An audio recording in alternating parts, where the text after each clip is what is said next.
بسم الله الرحمن الرحيم.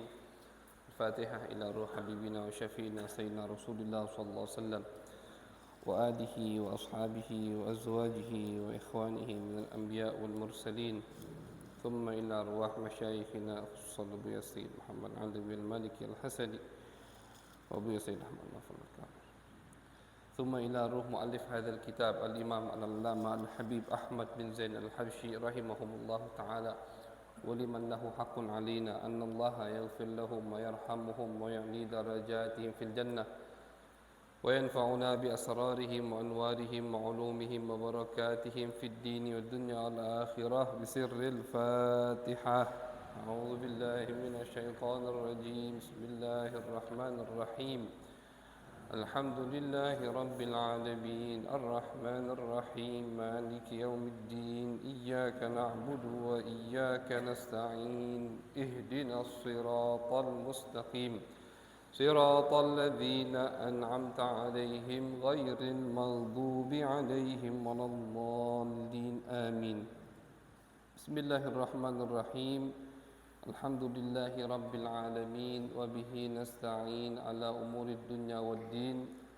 صلى الله على سيدنا محمد خاتم النبيين وعلى آله وصحبه أجمعين.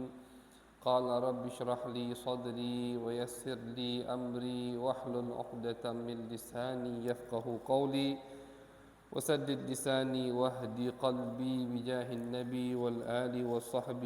قالوا سبحانك لا علم لنا إلا ما علمتنا إنك أنت العليم الحكيم.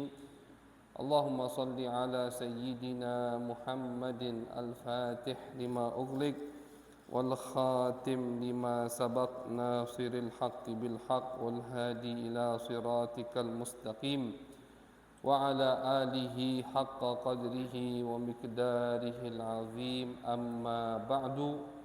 قال الإمام العالم العلامة الحبيب أحمد بن زين الحبشي رحمه الله تعالى في كتابه الرسالة الجامعة إلى أن قال: فصل في الإيمان.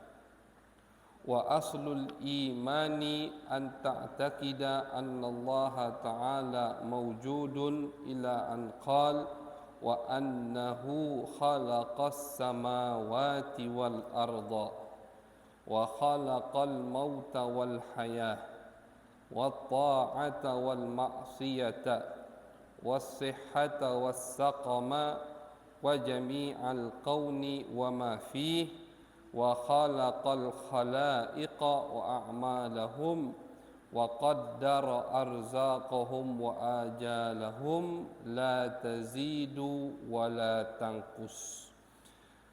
Alhamdulillah, ma'asyiral hadirin wal hadirat yang dimuliakan oleh Allah Subhanahu wa taala. Alhamdulillah, pada malam hari ini kita kembali dikumpulkan oleh Allah Subhanahu wa taala di tempat yang paling mulia, rumah daripada rumahnya Allah Subhanahu wa taala.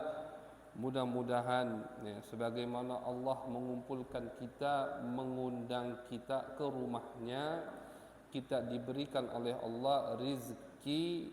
Apa rizki itu? Rizki itu adab atau akhlak untuk memuliakan rumahnya Allah Subhanahu wa taala.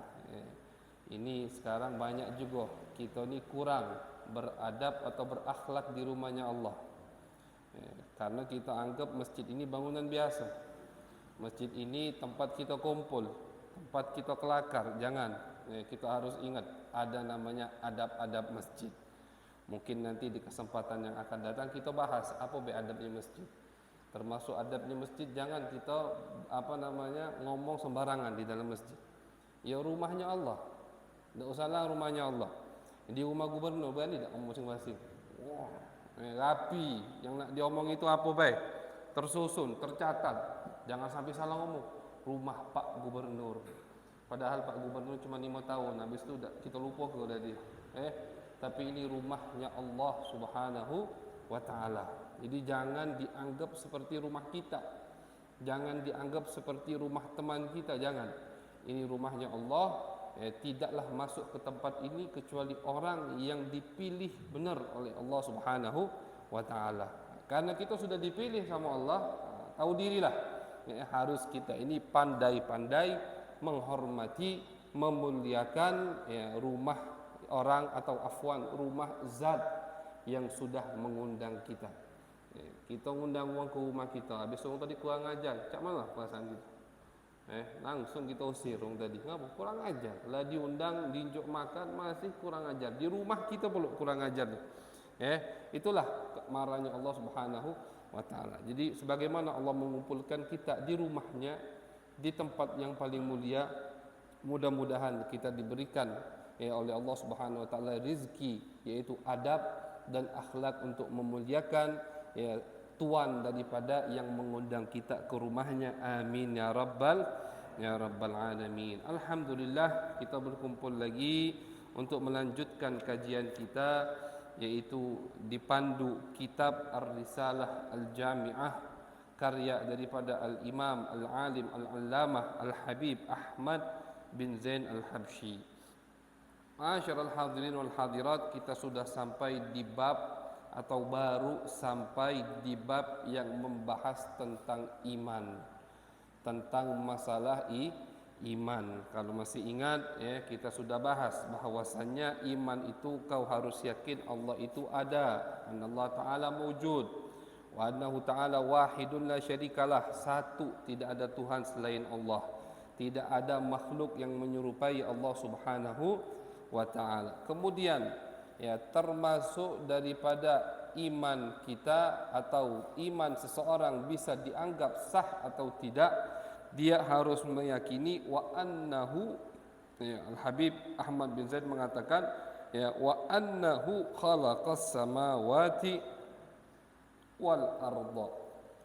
Harus juga kita yakini bahwasannya Allah Subhanahu wa taala adalah zat yang menciptakan muka bumi ini biitqanin ajibin, dengan ya, struktur atau dengan bangunan yang sangat luar biasa. Allah Subhanahu wa taala selain mengatakan di dalam Al-Qur'an bahwasannya beliaulah yang menciptakan muka bumi ini, Allah juga mengatakan ciptaan muka bumi ini sangat indah dan tidak ada contoh sebelumnya. Ya, Allah mengatakan badi'us samawati wal arda. Ya, Allah itu zat yang maha kuasa dan maha agung, maha pintar, apa saja yang mau kita sifatkan untuk Allah, ya, ciptaannya itu sangat indah sekali. Badi, arti badi di dalam bahasa Arab maksudnya adalah yang menciptakan tanpa ada contoh sebelumnya, tanpa ada atau tidak meniru-niru, itu namanya badi.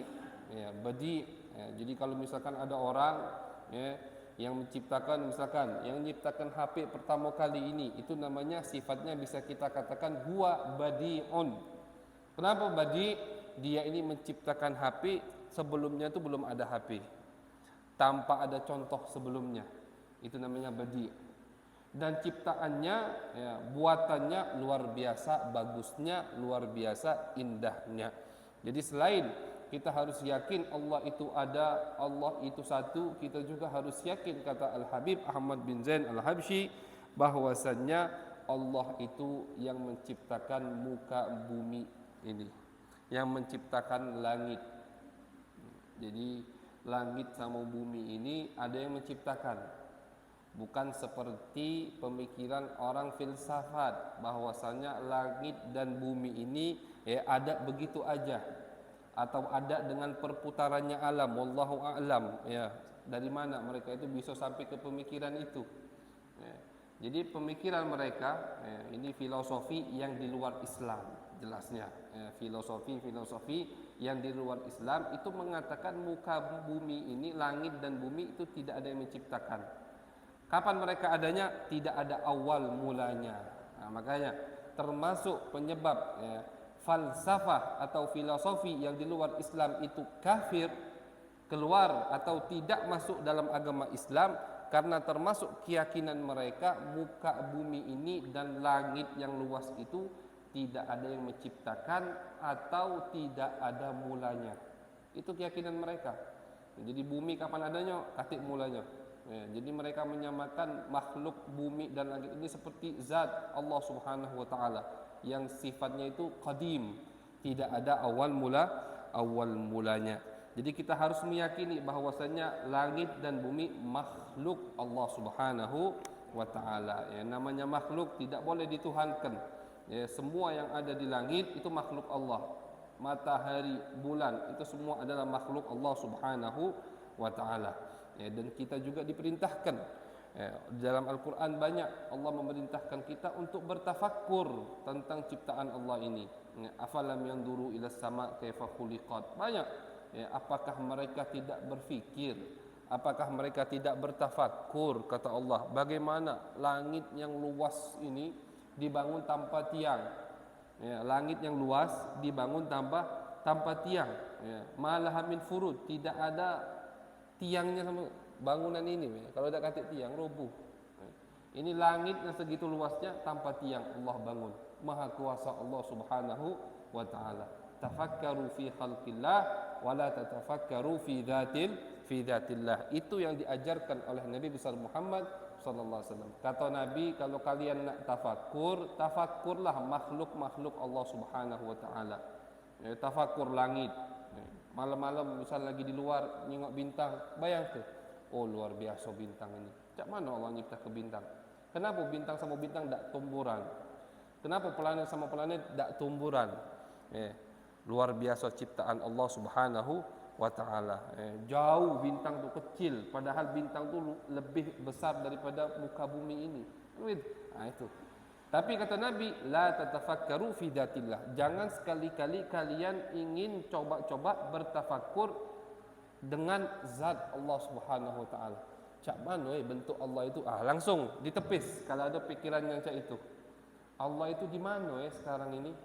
Allah itu cak mana bentuknya? Jangan. Itu bahaya.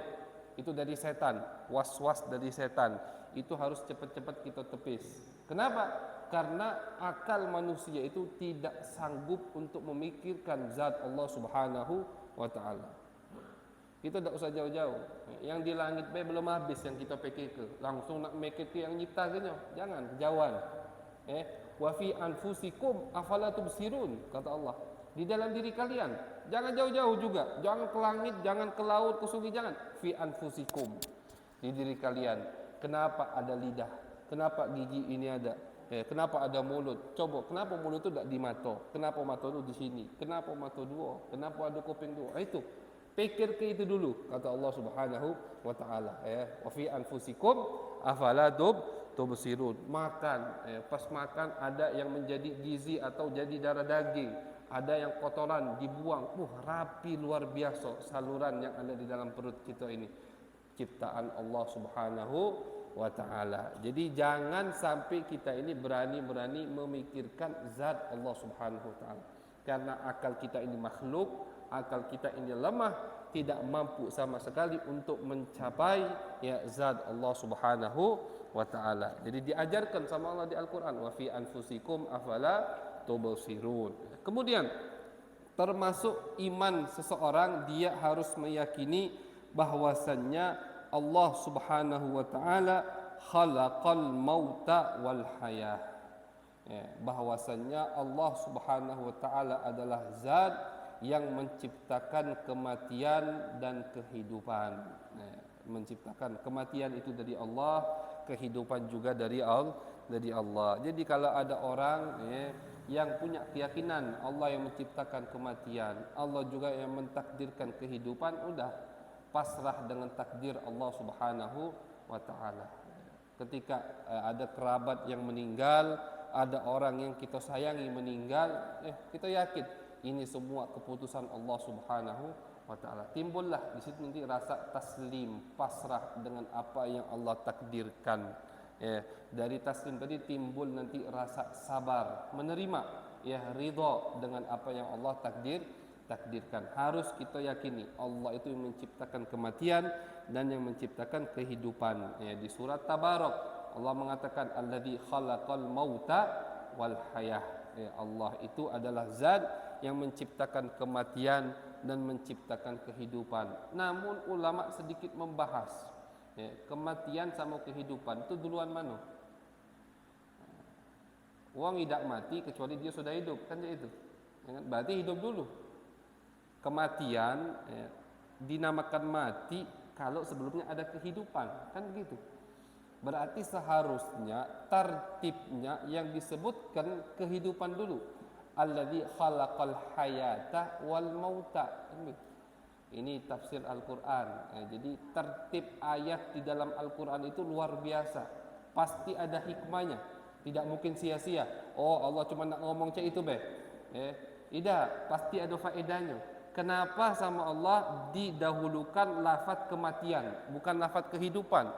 Padahal kalau kita melihat prakteknya, kita melihat tertibnya yang ada di muka bumi ini, yang namanya kematian pasti sebelumnya ada kehidupan. Berarti yang harus didulukan lafaz kehidupan dulu.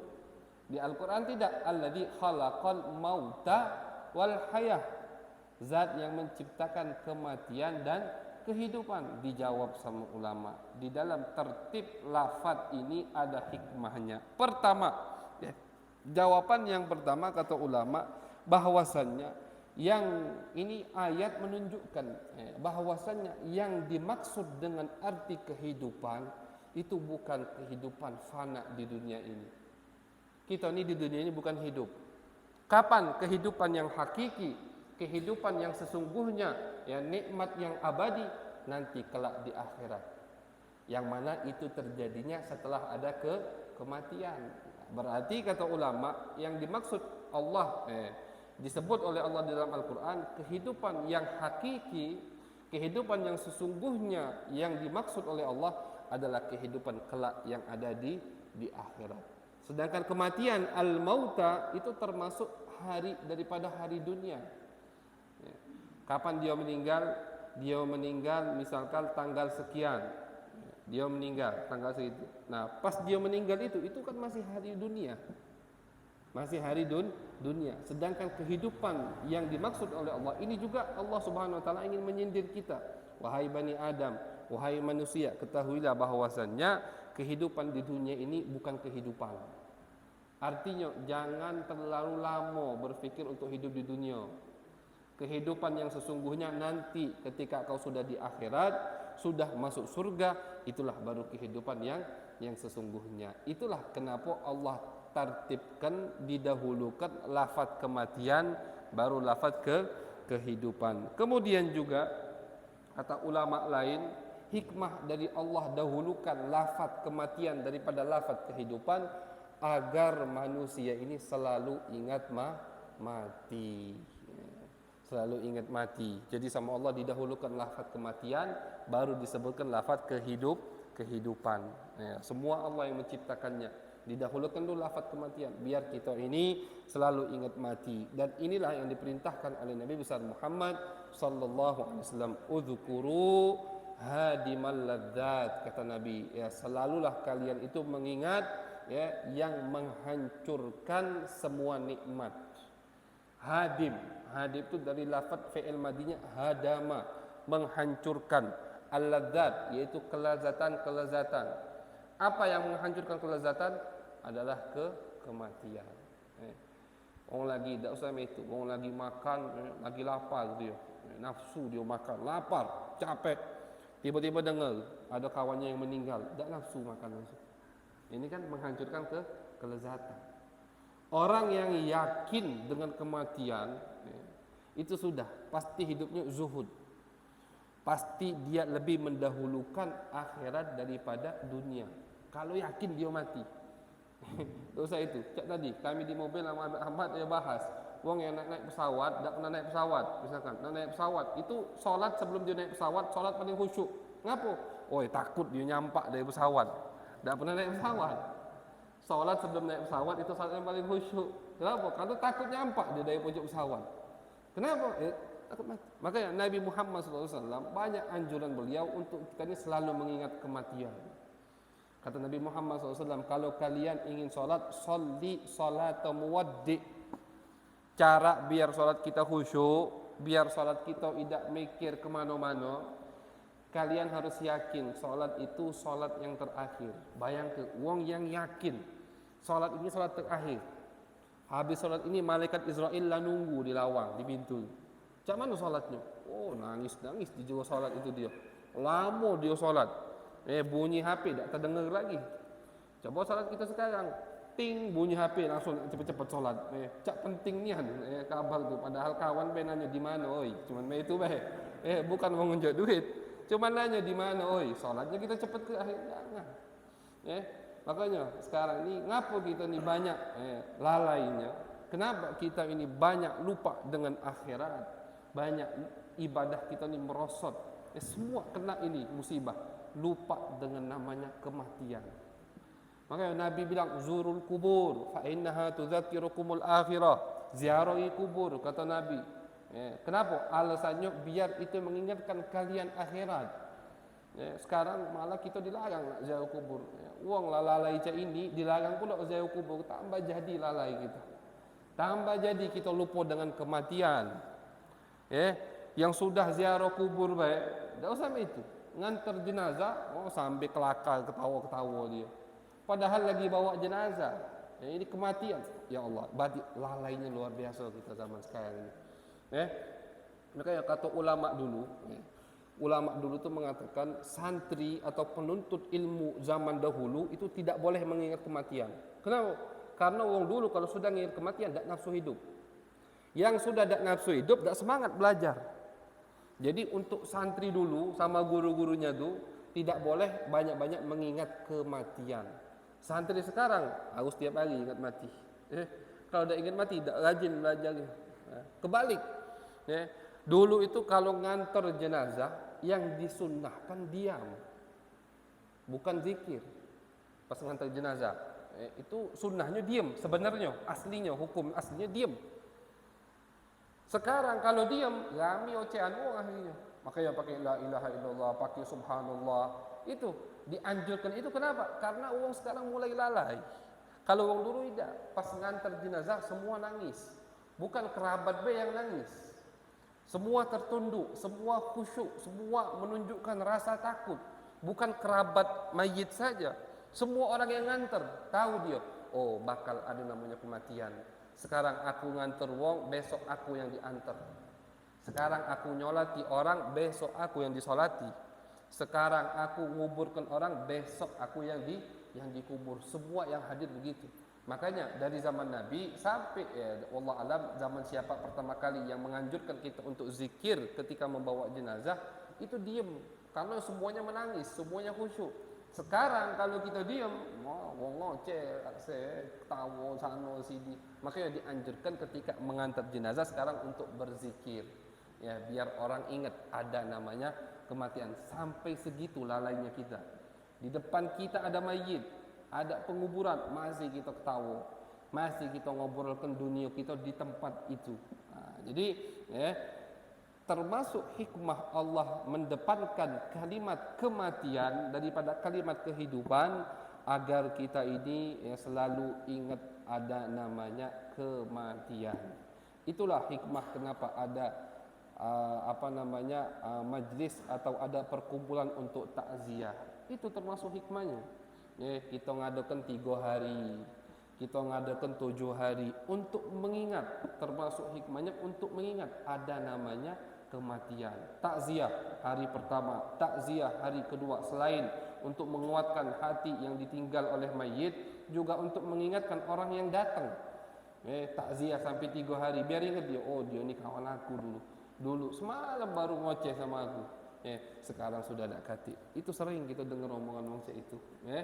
Sering. Kenapa? Karena namanya kematian datang tanpa minta izin. Satu orang datang kepada Ibrahim bin Adham. Ibrahim bin Adham ini wali luar biasa, dekat dengan Allah Subhanahu wa taala. Beliau ini dulunya anak raja atau anak gubernur, amir. Ditinggalkan semua fasilitas dunianya untuk mendapat ridha Allah dan ridha Nabi besar Muhammad sallallahu alaihi wasallam. Jadilah Ibrahim bin Adham. Di mana-mana kita dengar namanya. Buka saja kitab tasawuf, kitab akhlak, pasti nanti ada Ibrahim bin Adham. Dulunya orang kaya itu, punya jabatan tapi ditinggalkan semua untuk Allah Subhanahu wa taala. Satu orang datang ngadu ke Ibrahim bin Adham. Wahai guru Ibrahim bin Adham, aku ini selalu berbuat maksiat. Cobalah nasihati aku, nasihati aku biar aku ini tidak berbuat maksiat lagi. Kata Ibrahim bin Adham, gampang. Pertama, kata Ibrahim bin Adham, ada 5 hal yang harus kau tahu sebelum kau berbuat maksiat. Kalau 5 hal ini kau lolos, besok kau tangani, silahkan kau berbuat maksiat. Oh, itu iya. Yang pertama, coba yang pertama apa dia? Kata Ibrahim bin Adham, yang pertama, ketika kau mau berbuat maksiat, jangan makan rezeki zat yang memberimu rezeki tersebut. Kau nak berbuat maksiat sama Allah, yang kau makan minum siapa? Allah. Jangan makan rezeki Allah. Bisa tak? Tak bisa. Orang sekarang udara yang dia hirup itu rezeki dari Allah Subhanahu wa taala. Tak bisa, wahai guru. Sudah, berarti jangan maksiat. Coba yang kedua, kali bisa, kata murid tadi itu. Yang kedua, kata Ibrahim bin Adham, kalau kau mau berbuat maksiat, jangan tinggal di tempat zat yang mempunyai jangan tinggal di tempat yang menciptakan tempat tersebut. Jadi nak maksiat, coba cari tempat yang bukan milik Allah. Kata Ibrahim bin Adham, nak berbuat maksiat, cari tempat selain punya Allah. Di mana tempat yang selain punya Allah? Di ujung hutan sana itu punya Allah Subhanahu wa taala. Oh tidak Ustaz, itu punya fulan. Sama baik. Itu milik Allah Subhanahu wa taala. Tak bisa guru. Ini Ibrahim bin Adham cara menasihati muridnya, begitu. Sudah, berarti tak bisa. Yang ketiga, kata Ibrahim bin Adham, ketika kau mau berbuat maksiat, kau makan rezeki yang kau langgar perintahnya. Kemudian kau maksiat, langgar perintah zat yang mempunyai tempat yang kau tinggali. Kemudian yang ketiga, kata Ibrahim, misalkan kau masih juga nak berbuat maksiat, langgarlah perintahnya, berbuatlah maksiat kepadanya, tapi sekiranya dia tidak melihatmu ketika kau berbuat maksiat. Jadi paling tidak punya malu lah, kata Ibrahim bin Adham. Kau makan rezekinya, kau tinggal di tempatnya. Pas kau melanggar, jangan dijenguk sama dia, bisa tak? Malu paling tidak kan? Tambah bingung lagi. Allah itu lihat di manapun. Kita ada di mana, dilihat oleh Allah Subhanahu wa taala. Ya'lamu kha'inatal a'yuni wa ma tukhfis sudur. Yang di dalam hati saja itu dilihat oleh Allah Subhanahu wa taala. Tak bisa guru. Sudah, kata Ibrahim, 3 tak bisa. Yang keempat, kata Ibrahim bin Adham, kalau kau ingin berbuat tetap, kau katik malu, kata Ibrahim bin Adham. Tambang istilahnya, gai gedek misalkan, tebal mukanya, tak katik malu sama Allah Subhanahu wa taala, masih juga ingin berbuat maksiat. Yang keempat, misalkan yang keempat ini bisa kau jamin, silakan berbuat maksiat. Apa guru? Yang keempat, kata Ibrahim, ketika malaikat Israel datang, bilang kepadanya, tunggu sebentar, aku ingin taubat. Ketika malaikat Israel datang, katakan kepadanya, tunggu sebentar, aku ingin taubat. Kalau kau bisa nyuruh dia nunggu, lakukan maksiat, karena ada kesempatan untuk taubat. Bisa tak nungguin? Malaikat Israel datang, tak pakai ngetuk assalamualaikum, siapa kita, langsung datang cabut, itu kan? Malaikat Israel itu tidak izin kecuali kepada Nabi besar Muhammad sallallahu alaihi wasallam. Kepada Nabi, malaikat Israel baru datang, baru izin ketika datang. Nunggu di pintu sampai disuruh masuk. Akhirnya sama Nabi dibukakan pintu, suruh masuk.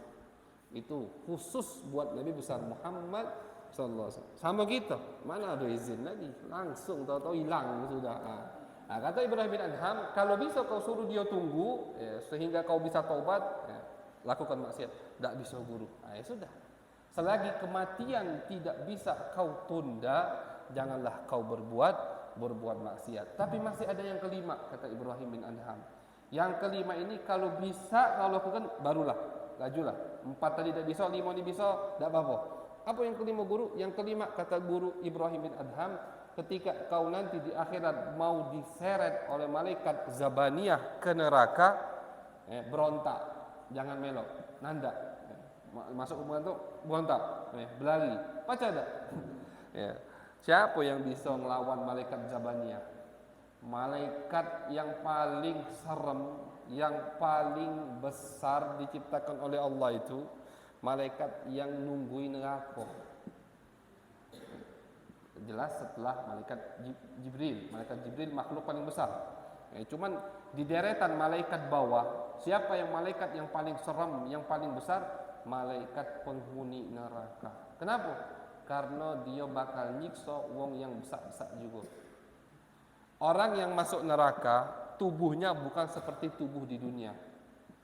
Kalau tubuh orang yang masuk ke neraka seperti di dunia, belum ngerasa dia azabnya, meleleh langsung. Panas itu kan luar biasa. Kata Nabi besar Muhammad SAW, kalau umpama setetes dari api neraka jahanam itu tumpah ke muka bumi ini, sebumi gosong. Setetes. Bayangkan. Terus kata Nabi Muhammad SAW, azab yang paling ringan kata Nabi. Ini azab paling ringan. Siapa? Orang yang diletakkan di telapak kakinya bara api neraka sampai ubur-uburnya mendidih. Jadi dia suruh nginjek bara api neraka, ubur-uburnya udah mendidih. Itu azab yang paling ringan kata Nabi besar Muhammad SAW. Besarnya makhluk yang masuk ke neraka, kukunya saja itu seperti gunung Uhud di dalam beberapa riwayat. Gunung Uhud itu ma'asyarul hadirin, kalau kita masuk kota Madinah sampai kita keluar kota Madinah, nyingok terus gunung Uhud. Besar gunung Uhud. Gunung Uhud itu nama gunung yang ada di kota Madinah. Gunung yang dicintai oleh Nabi besar Muhammad SAW. Jadi kalau kita masuk kota Madinah sampai kita keluar selalu melihat gunung Uhud, saking panjangnya gunung tersebut.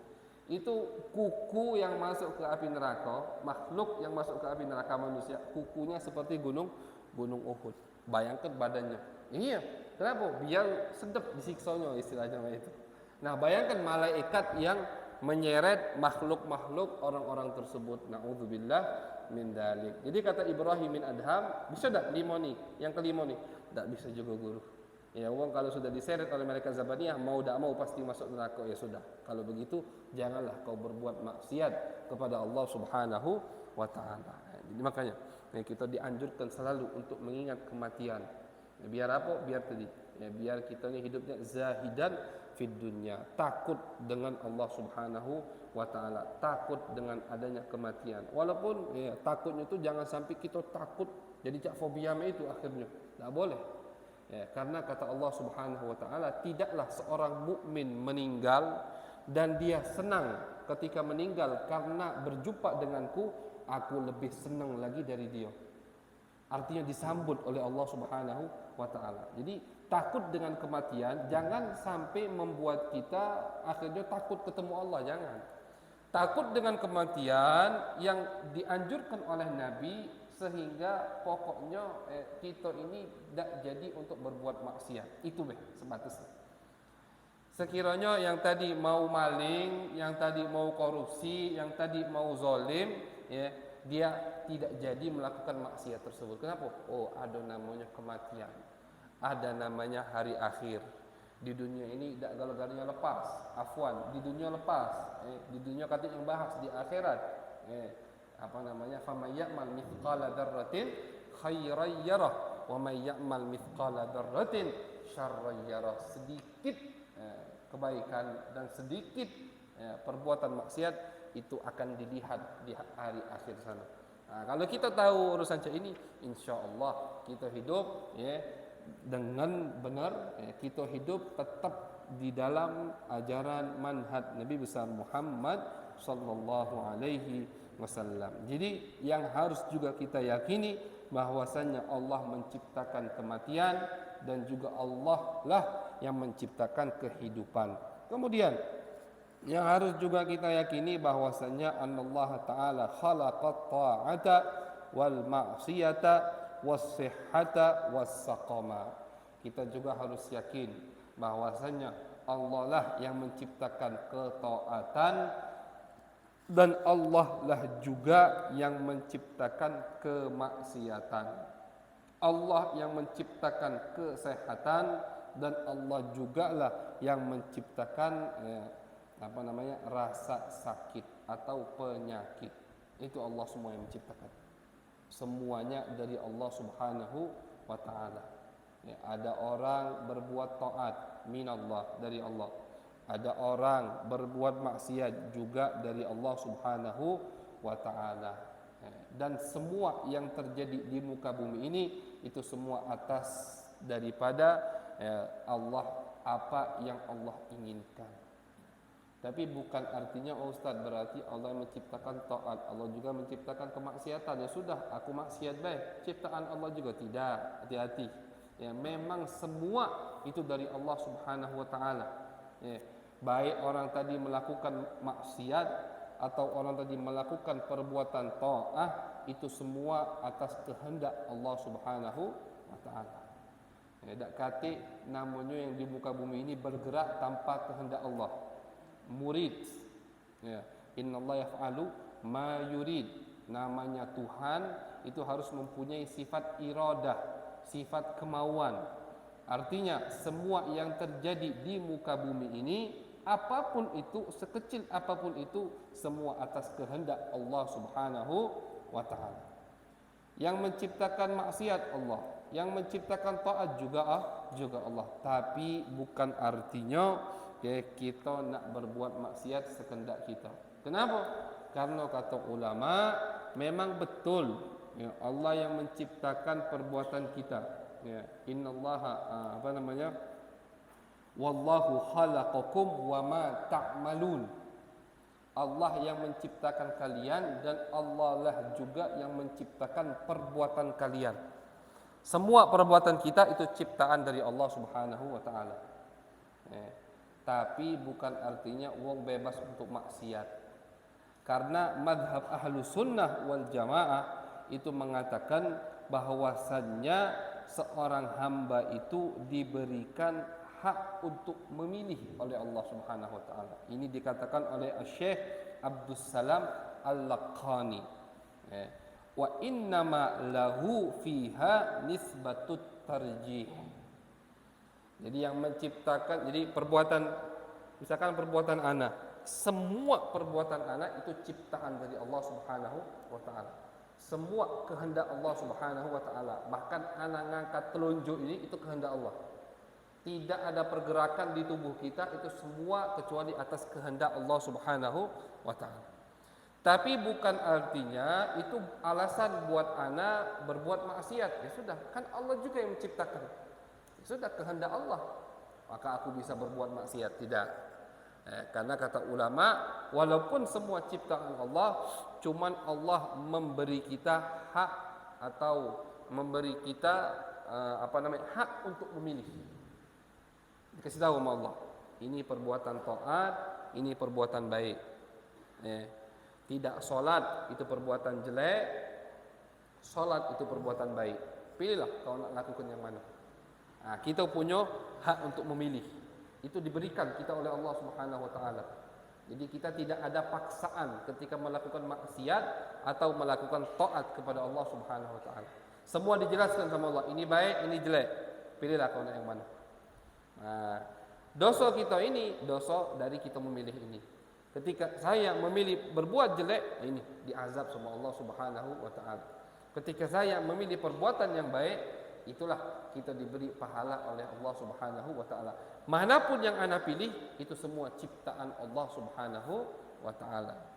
Ini pendapat ahlu sunnah wal jamaah. Kenapa ada pendapat seperti ini, atau kenapa pemahaman seperti ini diajarkan di akidah kita? Karena ada pendapat yang bertolak belakang dengan ahlu sunnah wal jamaah, yaitu madhab al-jabariyah. Madhab al-jabariyah ini menganggap dirinya udah, aku ini gala-galanya kehendak Allah. Jadi aku solat, tidak solat itu kehendak Allah. Jadi dia tak kata rasa untuk usaha sama sekali. Namanya itu masrahkan diri ke Allah, tapi salah tempatnya. Kata dia, kita ini seperti orang yang diikat terus dilemparkan ke laut, sudah diselamat ke selamat, idak. Nah, itu kan madhab atau pendapat pemikiran orang bodoh, karena itu. Ya, ketika kita dilempar ke atau ada uang dilempar ke laut, ya berusaha nak selamat dulu lah. Kalau dia punya otak atau punya akal sehat, kan itu. Ketika ada madarat yang mendekati dirinya, ya pastikan berlari dulu, ya, atau usaha jauh dulu. Nah, itu orang yang punya akal sehat. Jadi adanya pemahaman seperti ini atau disebutkan di kitab-kitab akidah Ahlus Sunnah wal Jamaah, pemahaman seperti ini yaitu semua pekerjaan kita diciptakan oleh Allah, ya baik atau itu pekerjaan jelek, cuman kita diberikan hak untuk memilih. Karena apa? Karena tadi mazhab yang keluar dari Ahlus Sunnah wal Jamaah yang bernama mazhab al-Jabariyah.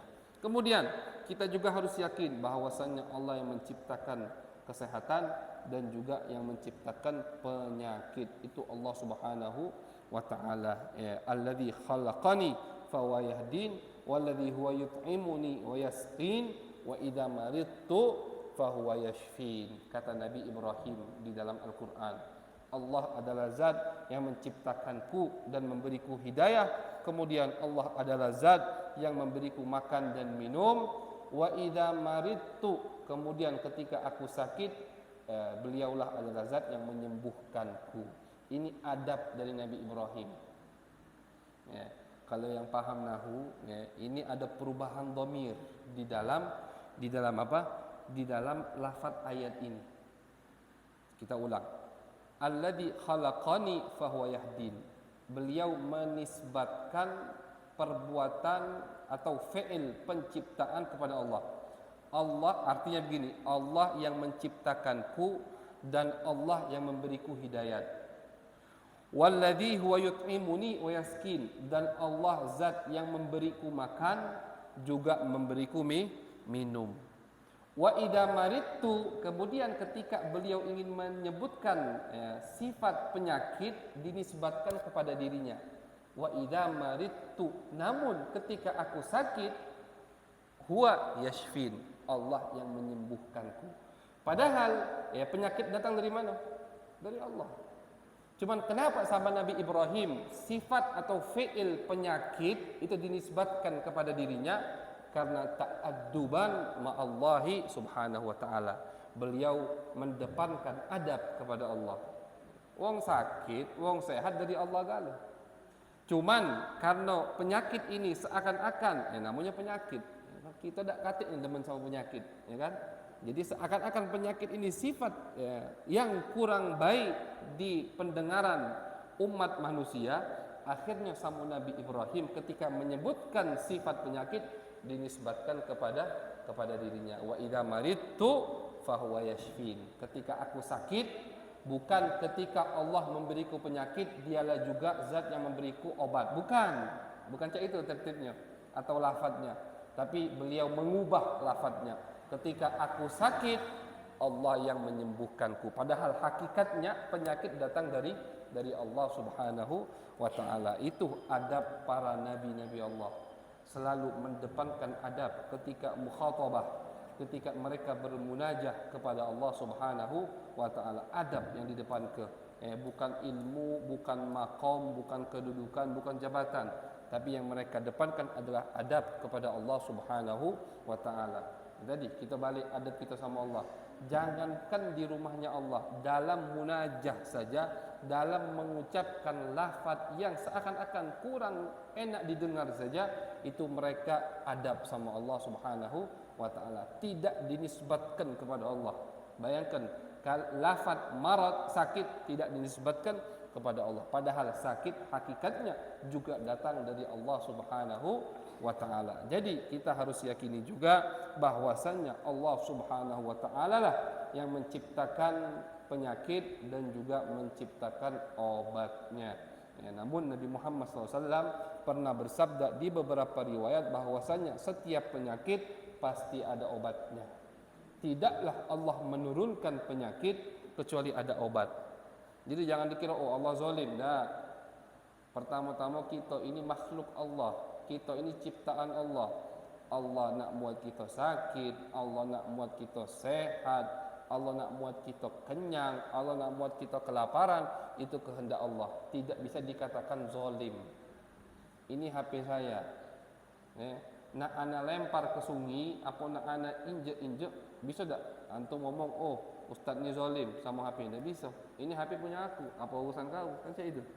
Samalah Allah Subhanahu wa taala. Kita ini semua ciptaan makhluk Allah Subhanahu wa taala. Mau kita sakit, mau orang tadi sakit, orang tadi kelaparan, itu tidak ada namanya zalim. Karena zalim itu kalau perbuatan tersebut bukan pada miliknya, sedangkan Allah yang memiliki semua alam makhluk ini.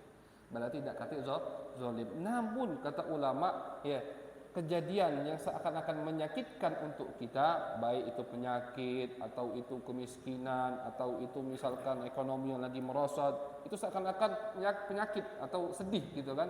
Tapi sesungguhnya semua itu ada hikmahnya. Wa asa an tuhibbu syai'an wa huwa syarrul lakum. Terkadang kata Allah, kalian itu suka dengan sesuatu tapi sesuatu itu bahaya buat diri kalian. Contoh, ada orang yang ingin kaya, ya, demen dia mau duit, senang. Siapa yang demen mau duit, ya kan? Cuman kata Allah, Allah tahu kalau aku beri yang kau mau sekarang ini, ya, wa huwa syarrul lakum, itu akan menjadi malapetaka buat dirimu.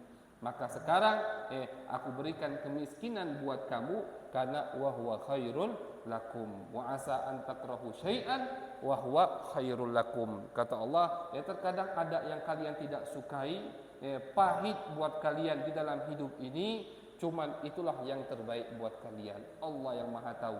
Bahkan ulama mengatakan terkadang kita ini, kalau kita tahu hikmah yang Allah turunkan dalam kepahitan yang kita rasakan di muka bumi ini, kita akan menangis berterima kasih kepada Allah Subhanahu wa taala. Misalkan, ya, apa yang baru-baru ini, ya, adanya virus corona, misalkan, sedih kita, banyak kerabat yang meninggal, banyak orang yang kenal kita meninggal, ya, sedih. Tapi kalau kita tahu hikmah yang Allah turunkan, ya, dalam musibah virus corona itu, kita akan menangis karena bersyukur kepada Allah Subhanahu wa taala. Syukur kita kaget. Kalau kita tahu apa hikmahnya. Wong misalkan yang duitnya hilang, kalau dia bersyukur, kalau dia tahu hikmah di dalam hal tersebut, oh, dia akan bersyukur kepada Allah Subhanahu wa taala. Itu cerita yang pernah kalau tidak salah Al-Fakir sebutkan.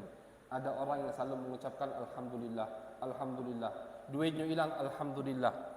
Terakhir binatang ternaknya hilang, dia ucapkan alhamdulillah. Bini yang ngamuk-ngamuk, oh emang kau nih, duit kate miskin, binatang ternak ini mata pencarian kita yang terakhir, meninggal, mati, kau ucapkan alhamdulillah, alhamdulillah bonyo, kan alhamdulillah biasa dapat duit, alhamdulillah kan, kalau tidak kate duit, innalillah kan itu mati kelaparan, itu kata-kata yang salah sebenarnya.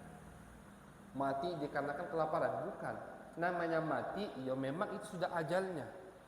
Kelaparan penyebabnya, bukan mati kelaparan atau mati karena lapar yang membunuhnya, tidak. Ya, yang membunuhnya atau yang menyabut nyawanya adalah takdir dari Allah Subhanahu wa taala. Memang itu sudah batas umur hidupnya. Cuman karena sebabnya lapar, ya, sama cak mati penyakit. Apakah dia mati karena penyakitan? Bukan, karena sakit tadi dia mati. Ya, sakit adalah penyebab daripada kematiannya. Jadi seseorang hamba tidak akan meninggal, ya, sampai rezeki dia tadi habis. Dan ajal, kematian tidak akan datang kalau belum waktunya. Ada orang yang sehat, masih muda, tahu-tahu meninggal. Ada orang yang sakit lah tahunan, kita berharap kapan lah dia meninggal. Saya tuh, oh ya ada be masih orang ini, ada be masih. Tidak meninggal, karena memang ajal belum datang. La tazidu wala tangkus. Yang namanya rezeki itu tidak bisa berkurang, tidak bisa bertambah. Yang namanya ajal tidak bisa mundur, tidak bisa maju. Udah ditetapkan sama Allah ketika kita umur 4 bulan di dalam perut kandungan ibu kita. Kapan meninggal sampai kapan rezekinya sudah ditetapkan oleh Allah Subhanahu wa taala. Jadi buat apa kita terlalu sibuk mencari rezeki? Kenapa? Sudah ditetapkan sama Allah. Sedangkan amal ibadah tidak ditetapkan oleh Allah. Amal ibadah itu kita diberi hak untuk memilih. Tadi Kamu mau sholat atau tidak, itu pilihanmu, kata Allah. Namun makanmu itu tanggung jawab aku. Perbuatanmu, amal, ibadah atau maksiat itu tanggungan kau, kata Allah. Rizki tanggungan aku. Makanya Al-Imam Abu Yazid Al-Bustami mengatakan, ya Allah, coba be dibalik. Coba be amal kita ini ditanggung sama Allah. Rizki biarlah, tidak usah tanggung Allah. Nyari dewek istilahnya. Atau kita kalau nyari makan, tidak nyari tidak makan, biarlah ya Allah. Cuma kehendak Allah berbeda. Yang Allah jadikan beban buat kita, amal kita. La nas'aluka rizqa, nahnu narzukuk, kata Allah. Kami tidak menanyakan kepadamu masalah rizki, nahnu, kami. Ya, orang kalau yang paham bahasa Arab, ketika satu orang atau satu zat itu menggunakan kalimat nahnu, artinya ingin menunjukkan dirinya itu mulia. Kami, ya, misalkan Bapak Presiden menyebutkan kami, ya, memutuskan bahwasannya masalah ini begini. Padahal kan yang ngomong dewean dia. Seharusnya pakai saya. Seharusnya bahasa Arab menggunakan ana. Tapi ketika Allah Zat yang Maha Esa sendiri menggunakan kalimat kami, nahnu, itu artinya ingin menunjukkan kepada kita, kami ini atau aku ini zat yang maha mulia, yang maha mampu, yang maha agung. La nas'aluka rizqa, nahnu narzukuk. Kalau salat, umur ahlaka bis salat. Perintahkan keluargamu untuk salat, wahai Muhammad. Ini perintah untuk Nabi Muhammad, juga untuk kita semua. Perintahkan keluargamu untuk melakukan amal ibadah, jauhi maksiat. Tapi kalau masalah rezeki, la nas'aluka rizqa. Kami tidak minta tanggung jawab masalah rezeki. Urusan kami, kata Allah, masalah rezeki. Jadi wong yang ngebalik ini salah. Makanya, ya kenapa? Banyak wong laku kemaksiat karena dibalik. Rezeki tadi, ya, dihitung kenyunian, dikejar nyunian, ibadah ditinggalkannya. Sedangkan yang ditanggung oleh Allah rezeki, bukan ibadah. Jadi seseorang tidak akan meninggal sampai rizkinya itu habis, sampai rizkinya selesai. La tazidu wa la tangkus, tidak akan kurang dan tidak akan bertambah sama sekali.